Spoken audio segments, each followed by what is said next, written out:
Yo, what's hoppin', friendos? Welcome back to the Tropical Garage. My name's Troy, and today I've got a quick little video for you guys. Really just an update slash vlog style video for the aluminum style racks that I've been doing, and update on the 300 gallon. So if that is something that tickles your fancy, then stay tuned. Okay guys, this is going to be an update on the new aluminum EUROSTYLE rack system, whatever you want to call it. The one that I got from Esto Connectors. You guys will have to excuse my voice, it's a little messed up from having COVID for the second time in 2 months. I just got over it last week, so my voice is still a little messed up, but let's get into it. I'll show you guys what I got going on. I did also build or start on the bigger tanks, the racks for the bigger tanks, but we'll get into the main one that I showed you guys on the channel. So it's 4 across and 3 up and down. It's all complete, everything's all hooked up with the Mist King and the drainage. I'm not positive right now if the layout is going to stay the same as far as, you know, where certain frogs are. Right now, in the top left, I have a second pair of AZUREUS, and to the right of that, I have a couple orange LEHMANNI. To the right of that, I have 4 Ranitimea reticulata, and to the right of that, I have 2 more yellow LEHMANNI. I have a female, and I'm unsure on the other one. Below that, I have the redhead histrionica. That's the large form. To the left, I have Bahia Solano. To the left of that, my original breeding pair of yellow LEHMANNI. And to the left of that, I have my bullseye. And then down below, I've got the OOPHAGA, citronella, Brazilian yellowhead, and then right now I have my OOPHAGA SYLVATICA San Lorenzo. I know that tank is going to be moved to another rack at some point. I'm just not sure when, so that's just where it's at for now. But I've got everything hooked up with the drainage and the misting, and everything's draining well. So I guess let's talk about a couple things. You know, one of the cool features on these racks is the ability to, you know, have access to your drainage or your lighting or Mist King, whatever you need, but it also stays hidden and concealed and very clean looking. Also, if you get spider webs or anything, you can, it's a hard plastic material, so you can just wipe it off and not worry about it ripping or anything like that, compared to the fabric that I was using before. Something to talk about that I talked about in the first video when I mentioned using the steel core connectors. I ran into an issue here because this bar is only 3 inches tall, and you know, these connectors, they are only about 1 inch tall, where the steel core connectors, they were like yay tall. So when I had one here and one here, they butted up to one another, and I couldn't have the rack sit in the correct position. So I did away with the steel core connectors because they weren't going to work with my setup, and I didn't feel like reordering and re-switching everything up. So yeah, I didn't do the steel core connectors. What I did for some extra stability, which is actually probably way stronger than the steel core connector, is I made these braces, and I actually screwed the rack to the brace, and the brace is attached to my studs. So you can see here, I mean, this thing doesn't move. I'm shaking it as hard as I can. It barely moves. So it's very sturdy, very structurally sound. So that was one thing I did. Another thing that I did that I forgot to talk about in the video was I added these. These were the adjustable feet. So they you can adjust and level the feet. I didn't talk about anything in the video, but that's what I did. You could also use casters. They sell casters you can use, but this is what I opted for, and I like the look. So that's just one thing to talk about there. You know, I did fill in some of the gaps here with like foam board because there's like a 1/4 of an inch in between, so I used foam board, same thing with the top, to just really give it that really custom look. I'm going to add more too. It's just messing around with materials, seeing what looked the best. You can see here there's still like some little gappage here. I need to, I fixed it, I think. And I gotta push up here. So you can see that fixed that little gap.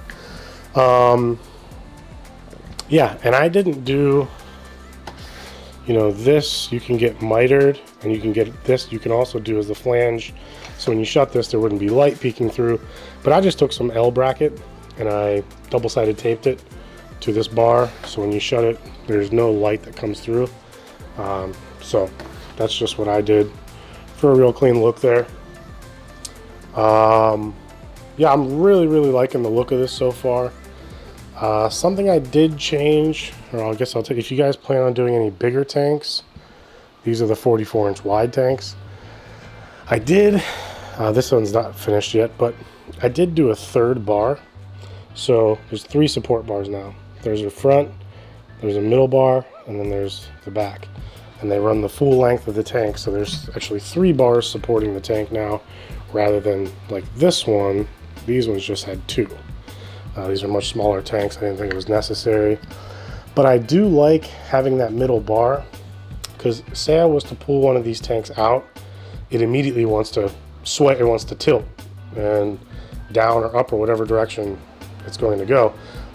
With the 3 bar like this, you pull the tank out, there's still something it can rest on, so it doesn't immediately start jumping around. So definitely a little easier removing and putting tanks back in there. So when I build the other rack, that's going to be this exact, you know, mirror on the opposite side, I may do 3 bars on that too, just because it's easier for removal of tanks, and it's not that much more money. I mean, maybe 70 bucks or something like that for the rack. Yeah, really digging that. The look just looks super clean, and yeah, you know, it's exactly what I was looking for, and I've wanted to do it for a long time, so finally glad to be able to, you know, do it. And I think it's gonna look really cool when I have everything done. I still have to build, you know, for here, you know, there's gonna be 3 across and 3 high of the big tanks. So I have 5 of those tanks to build still. So nowhere near done. And then I have to build, at least I have all the tanks here for that rack that's gonna go there. So I still have to do that. So still have a few months of work ahead of me. Hopefully I can be done by sometime in the summer, so I can post the annual Frog Room Tour 2022 and hopefully have that all done for you guys. That's, I guess, the goal. And then I guess I'll give you guys an update here on the 300-gallon tank. It's doing really good. This is the 60 inches wide by 24 inches deep by 48 inches tall. Get you all on the frame there. Water staying super clean. I've dealt with a little bit of cyanobacteria, nothing crazy though. And I think I actually may have resorted it, so it's been disappearing slowly, so I haven't even used any chemicals or anything like that in it yet. But plant growth in the tank is doing extremely well. I have the skylight vivarium lighting on this tank. I use the real small ones. I have the RV and the HV, I think that's what they're called. I have 4 of each, but yeah, it's doing extremely well. You can see here I'm getting some really good growth out of these anthuriums and philodendrons. I did add 2 foggers, as you can see there. So let me, I'll turn them on here for you just so you can see. Sorry, I'm doing everything one-handed, so please forgive me. But, okay, let me turn this fogger on. Okay, so I've got the fogger turned on. You can see here it just slowly starts to creep in. and I have it on very low. I have one over here as well. So that's where the fog comes in, but it gives a really cool look. It starts to come creeping down, cascading down, and you know, it gives the whole tank a nice, like, mysterious vibe. I don't know if that's the right word, but it looks really cool. Really happy with the tank so far. I am going to be getting rid of the Atelopus that are in here. I've already gotten rid of 4, I think, so I have 6 left, but I did end up getting a different frog, which I guess I'll show you guys now.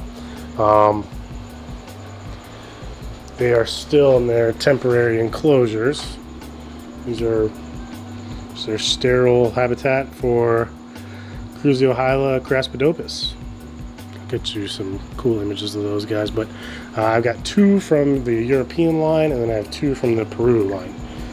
These were imports from Peru this year, so they're doing really good. I've had them for about 2 months, and they've at least doubled in size, so they're doing what they should be in their sterile environment and just growing. So I am going to be putting them into the big tank there when the time comes. So yeah, that's pretty much what I've been doing the past couple months, just working on, you know, this rack and getting everything planned out correctly, removing tanks and where I'm going to put certain tanks while I'm building the rack, where I'm going to put the, you know, it's just, it's a lot. And it's not just pulling a tank off and putting a tank somewhere. I mean, you've got to unhook the drainage. You have to have all kinds of ball valves so the water's not draining out. And yeah, it's quite a daunting task when you have plumbing, misting, all these different lines, and you've got to remove them and then hook them back up and all that stuff. So quite a bit of work, but